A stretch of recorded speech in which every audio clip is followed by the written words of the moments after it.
नमस्कार, बहुत स्वागत है आपका हर खबर में। और अब मैं हूं आपके साथ नैना शांडिलिया। रुक करेंगे खबरों की ओर। मुख्यमंत्री मनोहर लाल दिल्ली के विज्ञान भवन में आयोजित योग महोत्सव 2022 कार्यक्रम में शिरकत किए। वहीं इस दौरान उनके साथ केंद्रीय आयुष मंत्री सर्बानंद सोनोवाल, श्रम एवं रोजगार मंत्री भूपेंद्र यादव, सिक्किम के मुख्यमंत्री प्रेम सिंह तमांग भी मौजूद रहे। मुख्यमंत्री मनोहर लाल ने कार्यक्रम को संबोधित करते हुए कहा कि योग को सभी के जीवन का अंग होना चाहिए। वहीं योग को हर किसी को अपने जीवन में अपनाने की भी जरूरत है।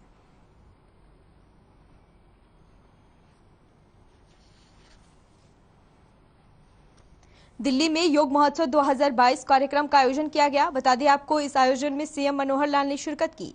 साथ ही सीएम ने लोगों को योग के प्रति जागरूक करते हुए कहा कि लोगों को योग को अपनाने की जरूरत है, लोगों को योग करनी चाहिए। साथ ही बता दें आपको कि योग महोत्सव 2022 कार्यक्रम में सिक्किम के सीएम प्रेम सिंह भी यहां मौजूद रहे।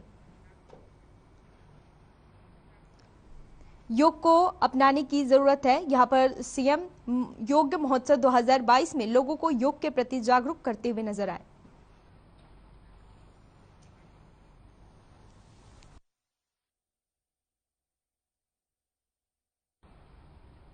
कुरुक्षेत्र में कांग्रेस ने विपक्ष आपके समक्ष कार्यक्रम किया, जिसमें पूर्व मंत्री और नेता प्रतिपक्ष भूपेंद्र सिंह हुड्डा भी पहुंचे। वहीं हुड्डा ने कहा कि जहां से जनता ने ऐलान किया है कि मौजूदा प्रदेश की जनता मौजूदा सरकार को उखाड़ फेंकने का काम करेगी। वहीं इस दौरान हुड्डा ने संकल्प लिया कि सबको एकजुट किया जाएगा और सभी को लेकर साथ चलेंगे। हुड्डा ने कहा कि इस सरकार ने सभी वर्ग को दुखी है। तो वहीं पंजाब चुनाव पर बोलते हुए हुड्डा ने कहा कि पंजाब चुनाव का हरियाणा में कोई असर नहीं पड़ेगा। साथ ही हुड्डा ने यह भी माना कि पंजाब में गुटबाजी के चलते कांग्रेस की हार हुई है।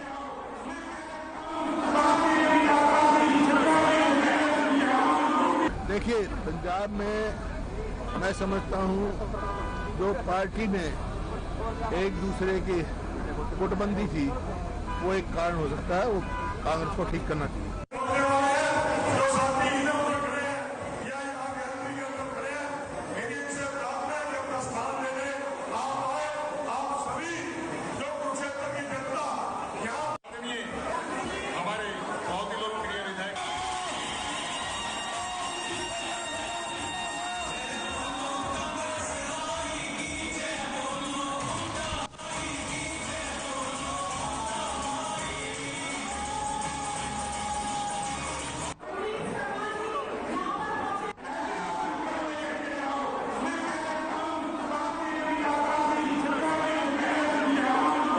बहुत कामयाब है, लोगों में बड़ा जोश है। यहाँ से लोगों ने आह्वान किया है कि मौजूदा सरकार को उखाड़ फेंकने का। कल से मैं यहाँ पर हूँ। सभी वर्गों ने अपनी अपनी समस्या बताई। इस सरकार से कोई भी वर्ग संतुष्ट नहीं है और सारे वर्ग विमुख हो चुके हैं। चाहे किसान हो, मजदूर हो, गरीब आदमी हो, व्यापारी हो, कर्मचारी हो, कोई संतुष्ट नहीं है, क्योंकि सरकार जनहित का एक भी फैसला नहीं लिया है। तो यहाँ लोगों ने संकल्प लिया है इस सरकार को, क्योंकि जीटी रोड ने बनाई थी सरकार, जीटी रोड ही इसको उखाड़ फेंकने का काम करेगा। लोगों की सरकार बनाएंगे। पंजाब का यहाँ कोई असर नहीं पड़ेगा, क्योंकि पंजाब में तो 2017 में भी आप पार्टी की बहुत थी। यहाँ सब जगह जमानत जब हुई। दिल्ली में, दिल्ली के 3 तरफ हरियाणा है, उसका असर नहीं पड़ा। सबकी अपनी अपनी अलग अलग परिस्थितियाँ होती है। हरियाणा की अपनी परिस्थिति है। हरियाणा में लोग मन बना चुके हैं, इनको उखाड़ेंगे और कांग्रेस की सरकार। देखिए, पंजाब में मैं समझता हूँ जो पार्टी में एक दूसरे की गुटबंदी थी वो एक कारण हो सकता है। वो कांग्रेस को ठीक करना चाहिए। सबको एकजुट होना चाहिए। मैं आज कह रहा हूँ यहाँ से, मैं सबको एकजुट करेंगे, सबको साथ लेके चलेंगे, सब इकट्ठे चलेंगे। झज्जर के बहादुरगढ़ में लीव फार्म में आयोजित कार्यकर्ता सम्मेलन में एलनाबाद से विधायक अभय चौटाला ने शिरकत की, जहां उन्होंने प्रदेश की गठबंधन सरकार पर जमकर हमला बोला।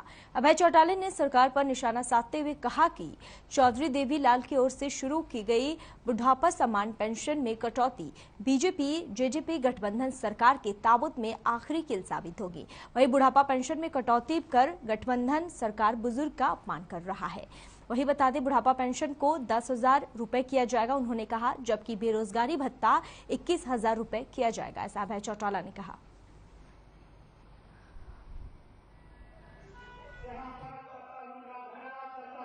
5 राज्यों के जो चुनाव हुए, जहां भाजपा और कांग्रेस सीधा चुनाव लड़ रही थी, वहां मान के चलो लोग कांग्रेस से जो है आज ऊब चुके हैं, इसलिए मजबूरी में भाजपा की सरकार बना रहे हैं। जहां पंजाब के चुनाव का सवाल है, पंजाब के अंदर भी लोग कांग्रेस से दुखी थे। वहीं बादल साहब के वक्त में एक बेअदबी हुई थी, कहीं ना कहीं लोगों के बात वो गले से नहीं उतरी, इसलिए उन्होंने अकाली दल को भी नकार दिया। लेकिन मैं ये मान के चलता हूँ आने वाले समय में फिर अकाली दल सरवाइव करेगा। इंडियन नेशनल लोकदल को ऐसे कई झटके लगे, लेकिन हमने अपनी पार्टी को फिर से हमेशा खड़ा किया, लोगों का विश्वास जीता है। आज आपके सामने था हमारा कार्यकर्ता सम्मेलन था, और उस कार्यकर्ता सम्मेलन के अंदर हजारों की भीड़ है। किसी भी पार्टी की जिले की मीटिंग में भी सैकड़ों की संख्या में लोग नहीं आते। आज इंडियन नेशनल लोकदल पार्टी के हर कार्यकर्ता सम्मेलन के अंदर हजारों की संख्या में। खबर जिंद से है, जहां पंजाब में आम आदमी पार्टी की एक तरफा जीत के बाद हरियाणा में सियासी हलचल तेज हो गई है, जहां हिसार बीजेपी सांसद और पूर्व केंद्रीय मंत्री बीरेंद्र सिंह के बेटे ब्रिजेंद्र सिंह ने अपने पैतृक गांव डुमरखा कला में कार्यकर्ताओं की बैठक बुलाई। वहीं इस दौरान ब्रिजेंद्र सिंह सांसद ने कहा कि आने वाले समय में नई राजनीति का उदय होगा, तो वहीं आप में शामिल होने के सवाल पर ब्रिजेंद्र सिंह किनारा कर गए। बता दें आपको कि पिछले 6 महीने से ब्रिजेंद्र सिंह के आम आदमी पार्टी में शामिल होने की चर्चाएं जोरों पर है। कुछ परियोजनाओं के बारे में आपको बताता हूं, जैसे जो 20 या 21 गांवों के अंदर भाखड़ा से पानी, स्कूलों की जो स्थिति है, स्कूलों को अपग्रेड कराने की बात है, उसके अंदर भी सूचित करें और उनका जो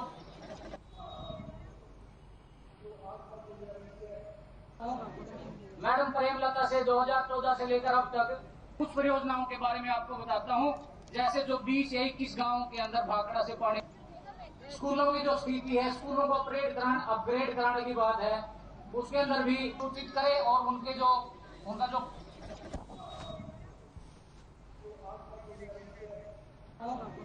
मैडम प्रेमलता।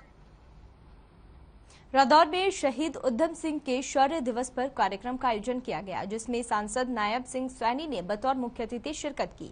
वहीं इस दौरान आयोजकों ने सांसद नायब सैनी को शहीद उधम सिंह का चित्र भेंट कर और शॉल उड़ाकर उन्हें सम्मानित किया। इस मौके पर सांसद ने अपने निजी कोष से धर्मशाला के विकास कार्यों के लिए 5 लाख रुपए की ग्रांट राशि देने की घोषणा की। इस दौरान सांसद ने कांग्रेस पर भी जमकर निशाना साधा और 2024 में बीजेपी सरकार बनाने का दावा किया। हमारे विशिष्ट अतिथि 2024 के अंदर का तो संकेत जनता ने अभी दे दिया है। इतना 4 स्टेट्स के अंदर जो भारतीय जनता पार्टी की डबल इंजन की सरकार और दूसरी बार बनी है, तो ये सीधा सीधा संकेत देश की जनता ने एक अपना मिनी ये चुनाव था देश का, और उस मिनी चुनाव के अंदर ये संकेत दे दिया कि 2024 के अंदर फिर नरेंद्र मोदी जी भारी बहुमत से इस देश की बागडोर को संभालेंगे, और जो विकास की गति उन्होंने चलाई है उस विकास की गति को और तेज करने का काम आदरणीय। झज्जर में रिश्तों को शर्मसार कर देने वाला मामला सामने आया है। मामला शहर थाना क्षेत्र का है, जहां एक महिला ने अपने पति को दूसरी महिला के साथ रंगे हाथों पकड़ा। जानकारी के मुताबिक एक विवाहिता को काफी समय से अपने पति पर शक था कि उसका अवैध संबंध किसी दूसरी महिला के साथ चल रहा है, जिसके चलते पीड़ित महिला ने पुलिस की मदद से अपने पति की दुकान पर छापेमारी की और पति को एक अन्य महिला के साथ अश्लील हरकतें करते हुए मौके पर ही धर दबोचा। पीड़ित महिला की माने तो उसने अपने पति को कई बार समझाने की कोशिश की थी, लेकिन उसने पत्नी की अपनी एक भी नहीं सुनी। तब मजबूरी में आकर पीड़िता ने यह कदम उठाया। फिलहाल पुलिस महिला की शिकायत दर्ज कर मामले की जांच शुरू कर दी है।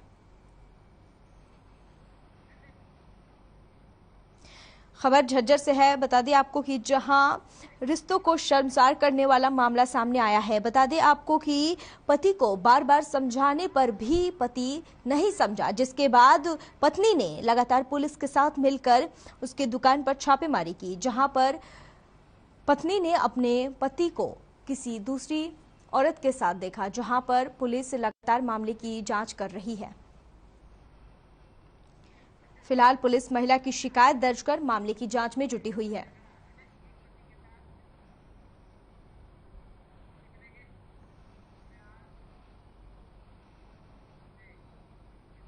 महम के गांव खेड़ी में आपसी रंजिश को लेकर गोलियां चलाने का मामला सामने आया है, जिसमें एक शख्स गोली लगने से बुरी तरह से घायल हो गया। घायल को रोहतक पीजीआई में उपचार के लिए भेजा गया। घायल के परिजनों ने बताया कि 2 गाड़ियों में कुछ युवक आए थे, जिन्होंने गाली गलौज शुरू कर दी। जब विरोध किया तो उन्होंने अंधाधुंध फायरिंग करनी शुरू कर दी। इस बीच एक शख्स को गोली लग गई। परिजनों ने बताया कि मामले की सूचना पुलिस को दे दी गई है। मौके पर पहुंची पुलिस ने मामले की जाँच शुरू कर दी है।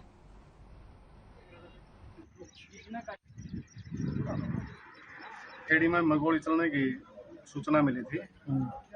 सूचना पर हम आए हैं यहाँ, और जो शमशेर सिंह घायल था उसको इलाज के लिए पीजीआई रेफर हो गया। तो कुछ पता चल सका क्या? जांच जारी है, अभी जांच बापा सरपंच संजय बटियानिया नहीं आ रहा जो हमारे गुआंढ में उनका भाई फौजी का उसकी चुकरे साड़ा सूड़ा है, उसकी फीस देगा 1.5 लाख रुपए। उस केस लुआ दिया, हम तीनों बिठा दिए। हम बोले महाजी मार दो कोसा दो रही नहीं है। बोला देख मेरी नहीं बस आओगी, ऊपर बात कर रहे हैं सच्चों के लिए और मन लाना पड़ेगा। और लांदे जी बदली करवाया गया जब उन्हें जानी है। तो भीतर भी गए तुम? नहीं जी मैं नहीं गया, जो बलराम के लाग गया केस। अच्छा, बलराम का लाग गया। पैसे मारा दे दिए हमारे भाई ने, कप्तान ने जो झड़ा बन रहा है सफाई के लिए। अगर इन तो अपनी तरफ रख ले, भलाई ले ले समाज से या मान ले परिवार से। करनाल के कुंजपुरा गांव में एक युवक पर चाकू से हमला किया गया। बताया जा रहा है कि 20 साल का घायल युवक मानसिक रूप से कमजोर है और बाइक रिपेयर की दुकान पर काम करता है। घायल युवक का फिलहाल आपको बता दें कि इलाज चल रहा है। घायल युवक के परिजनों की माने तो पुलिस मामले में सही से कार्रवाई नहीं कर रही है। उनका कहना है कि उनके बेटे की किसी से कोई दुश्मनी नहीं थी, फिर किसने और क्यों उनके बेटे पर हमला किया।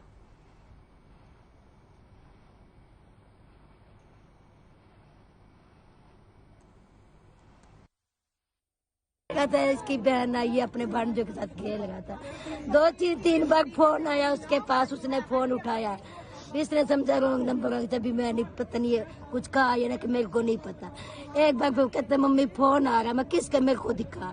फिर मैंने उसी नंबर पे फोन किया, कहते आंटी रॉन्ग नंबर हमने नहीं किया। उसी नंबर पे जोसेफ नंबर से फोन आ रहा था। तो मैंने क्या, कहते आंटी हमने नहीं किया। मैं ये नंबर तुमने फोन किया अभी, तो तुम कैसे कह रहे हो अभी फोन नहीं आया? फोन तुम्हारा ही आया है। इतनी देर में उन्होंने कट कर दिया फोन। मैं थोड़ा अंदर तक गई, मेरा बच्चा गेट तक गया, पता नहीं फोन दोबारा आ गया होगा, उन्होंने बुला लिया। पता नहीं कैसे बाइक पे बिठा के ले गए या पैदल खींच के ले गए। उस साइड थोड़ा अंधेरा सा पड़ता है। उन्होंने मेरे बच्चे को चाकू से बाहर चलाया, यहाँ पे पेट में 7-8 बार मारा। एक ही है मेरा बच्चा। नहीं वो कितने नहीं पता। 3 राज्यों को आपस में जोड़ने वाला सहारनपुर कुरुक्षेत्र हाईवे लंबे समय से चुनाव के समय राजनीतिक पार्टियों के लिए एक मुद्दा बना रहता है। वहीं सत्ता में आने के लिए राजनीतिक दल इस रोड को 4 लेन किए जाने के वायदे कर सत्ता पर तो काबिज हो जाते हैं, लेकिन उसके बाद इस दिशा में कोई काम नहीं किया जाता है, जिसके बाद लोग अपने आप को ठगा सा महसूस करते हैं। वहीं आपको बता दें कि ऐसे में ये हाईवे का लगातार खस्ताहाल होता जा रहा है और इस मार्ग को लेकर लोगों का गुस्सा भी बढ़ता जा रहा है। वहीं भाकियों ने तो अब इस खस्ता रोड को बनवाने के लिए आंदोलन करने का भी ऐलान कर दिया है, जिसको लेकर भाकियों 21 मार्च से आंदोलन करेंगे।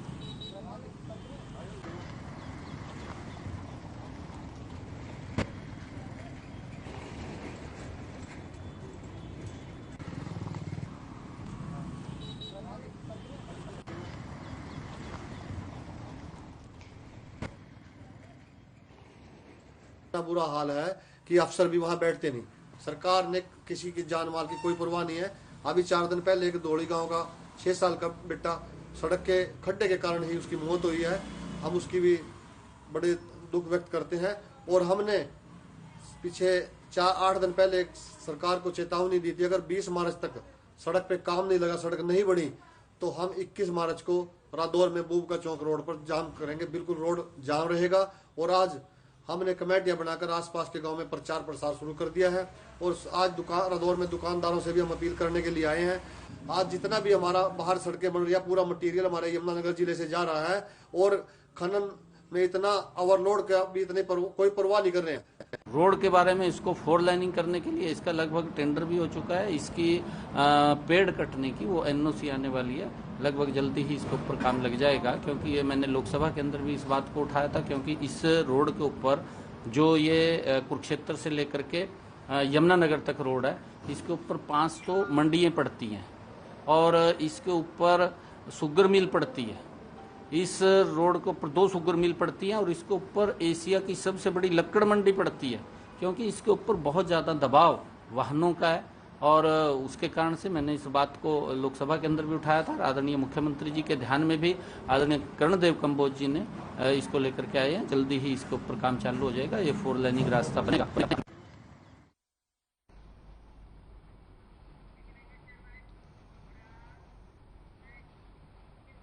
पलवल के कुशलीपुर राजकीय माध्यमिक विद्यालय में समग्र शिक्षा अभियान के तहत 107 वॉलंटियर को 2 दिवसीय ट्रेनिंग दी गई, ताकि जिले में शिक्षा से वंचित रह गए बच्चों को स्कूल की मुख्यधारा से जोड़ा जा सके।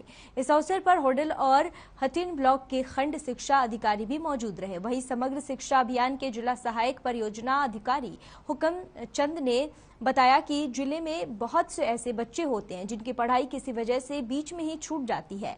ऐसे बच्चों को दोबारा से शिक्षा की मुख्यधारा से जोड़ने के लिए समग्र शिक्षा विभाग हरियाणा की तरफ से विशेष अभियान चलाया गया है। इस अभियान के तहत पिछले 3 वर्षों में करीब 4600 बच्चों को प्रोत्साहित कर स्कूल की मुख्यधारा से जोड़ा गया है।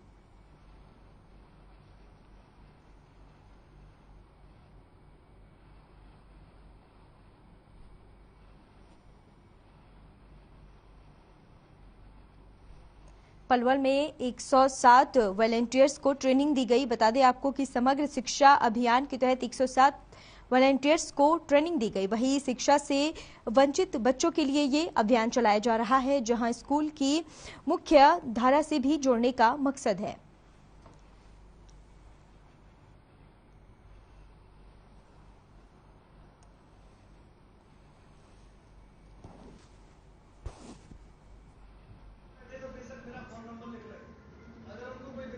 मोटो जो बच्चे नॉन स्टार्टर हैं या आउट ऑफ स्कूल चिल्ड्रन हैं, उनको मेन स्ट्रीम में जोड़ना, मुख्य धारा में जो शिक्षा की मुख्य धारा उसमें उसके लिए प्रेरित करना अभिभावकों को भी और बच्चों को भी, ताकि वो स्कूली शिक्षा में इनके मेन स्ट्रीम में इनके दाखिल हो सकें, उसके बाद वो अपनी शिक्षा इनके प्राप्त कर सकें। ट्रेनिंग दी जा रही है। ये ट्रेनिंग हमारे इस साल के वर्ष 2021-22 के जो हमारे सेंटर चले हुए हैं, 107 कदम केंद्र हमारे यहाँ पर कार्यरत हैं और इनमें 107 ही हमारे वॉलंटियर काम कर रहे हैं। इनको हमने 2 दिन की ट्रेनिंग पहले हमने सितंबर में दी थी और उसके बाद में कुछ और वॉलंटियर लगाए गए थे, तो उनकी और या पुराने जो वॉलंटियर हैं उनकी कुछ समस्याएं थी, बीच में कुछ जो कदम टूल किट आए थे उनसे संबंधित भी हमें ट्रेनिंग देनी थी। तो हमने ये ट्रेनिंग का 2 दिन का हमने ये आयोजन किया है। यहाँ पर ये ट्रेनिंग आउट ऑफ स्कूल जो चिल्ड्रन होते हैं, बच्चे होते हैं, उनको मेन स्ट्रीम में लाने की बात होती है, तो उनको क्या क्या करना चाहिए वास्तव में, किस प्रकार से डायरी भरनी है, किस प्रकार से उनको बेसलाइन टेस्ट लेना है, उनको एंट्री कैसे करनी है और किस प्रकार से उनको एक्टिविटी बेस्ड लर्निंग पढ़ाना है, वो सब चीज़ें इन 2 दिवसीय ट्रेनिंग में की जा रही है। चाहे मेन स्ट्रीम में लाने की बात कर रहे हैं या कक्षानुसार से, और फिर खबर भिवानी से है, जहां लोक अदालत का आयोजन किया गया। बता दें कि जिला विधिक सेवाएं प्राधिकरण के चेयरमैन रमेश चंद्र डिमरी के मार्गदर्शन में ये आयोजन हुआ। जिले भर में आयोजित लोक अदालतों में कुल 9205 मामले सामने आए, जिनमें से तकरीबन 6238 मामलों का निपटारा किया गया। जिला विधिक सेवाएं प्राधिकरण के सचिव हिमांशु सिंह ने जानकारी देते हुए बताया कि जिला लोक अदालत में 17 न्यायाधीशों के माध्यम से केसों की सुनवाई की गई है और दोनों पक्षों की आपसी सहमति से मामले का निपटारा भी किया जा रहा है।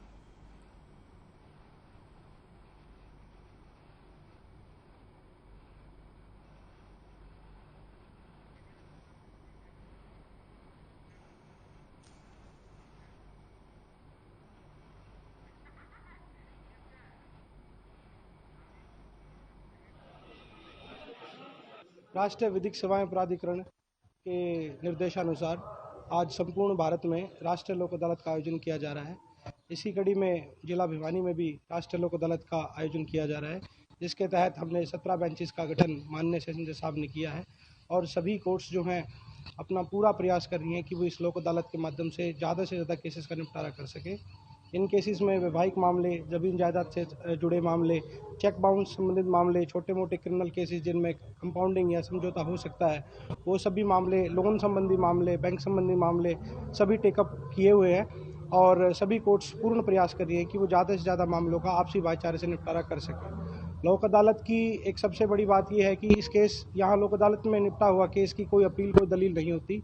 ये फैसला जो है फाइनल होता है और इसकी कोई अपील नहीं होती। इसकी वजह से पार्टीज़ का आपसी भाईचारा, क्योंकि भाईचारे से समझौते होते हैं तो पार्टीज़ का भाईचारा बना रहता है, आगे कोई अपील नहीं होती, इसलिए कोर्ट का समय बचता है। आज हमने नेशनल लोक अदालत का डिस्ट्रिक्ट लेवल पे वो कर रखा है एस्टैब्लिशमेंट, और जो ना भाई बेंचेस हमने कॉन्स्टिट्यूट कर रखे हैं। 17 बेंचेस हमने अपनी डिस्ट्रिक्ट में कर रखे हैं। उसमें हमने सारे टाइप के केसेस जो कंपाउंडेबल हैं वो सारे हमने ले रखे हैं। उसमें क्रिमिनल केसेस भी हैं, फैमिली मैटर्स भी हैं और DV एक्ट केसेस भी हैं, दूसरे और दूसरे सारे जितने भी केसेस आ सकते हैं कंपोजिशन में, वो हमने सारे ले रखे हैं और हम उम्मीद करते हैं कि मैक्सिमम केसेस उसमें सेटल होंगे। ये जो नेशनल लोक अदालत है ये पूरे देश में आज होल्ड हो रही है, स्टेट में भी हो रही है और भाई हर जगह आज नेशनल लोक अदालत के बेंचेस कॉन्स्टिट्यूट हो रखे हैं।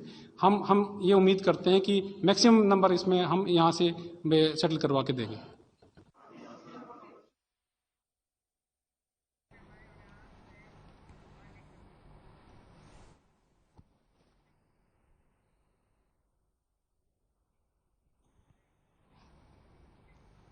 रतिया के गांव कमाना में स्मार्ट क्लासेस लगनी शुरू हो गई है, जिसके चलते राजकीय वरिष्ठ माध्यमिक विद्यालय में प्राइवेट स्कूलों से भी बेहतर माहौल देखने को मिला। वहीं स्कूल के छात्राओं ने कहा कि स्मार्ट कक्षाओं के माध्यम से उनकी पढ़ाई का स्तर काफी ऊंचा हो गया है, जिसका असर आने वाले परीक्षा परिणामों में भी देखने को मिलेगा। साथ ही छात्राओं ने इसका सरकार का भी धन्यवाद किया। वहीं स्कूल इंचार्ज पवन कुमार ने कहा कि ग्रामीण स्तर पर ऐसी सुविधा उपलब्ध करवाना बहुत सराहनीय कदम है। विद्यार्थी स्मार्ट कक्षाओं के माध्यम से अपना सिलेबस पूरा करके काफी खुश नजर आ रहे हैं।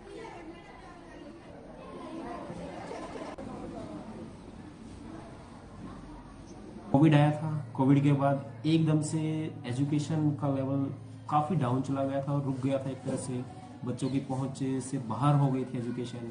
लेकिन जैसे ही सरकार ने हमें स्मार्ट क्लासेस, स्मार्ट बोर्ड दिए हैं, हमने देखा है कि बच्चों के एजुकेशन में एकदम से उछाल आया। मीन्स बच्चे काफ़ी क्रिएटिव हो गए हैं, बच्चे चाहते हैं कि वो स्मार्ट क्लास लगाएं। और मैं तो यही कहूँगा कि अभी हमें जितनी स्मार्ट क्लासेस मिली है, अगर हर रूम के अंदर एक स्मार्ट क्लास हो तो आई थिंक बच्चे काफ़ी हाई लेवल तक एजुकेशन गेन कर सकते हैं स्कूल लेवल पे।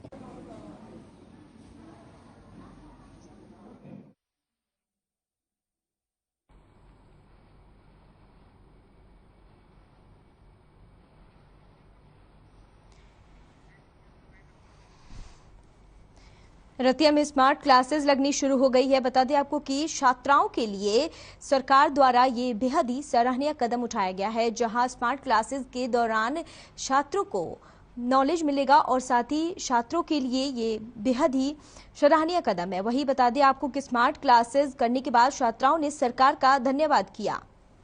ग्रामीण स्तर पर ऐसी सुविधा उपलब्ध करवाना बेहद ही सराहनीय कदम है।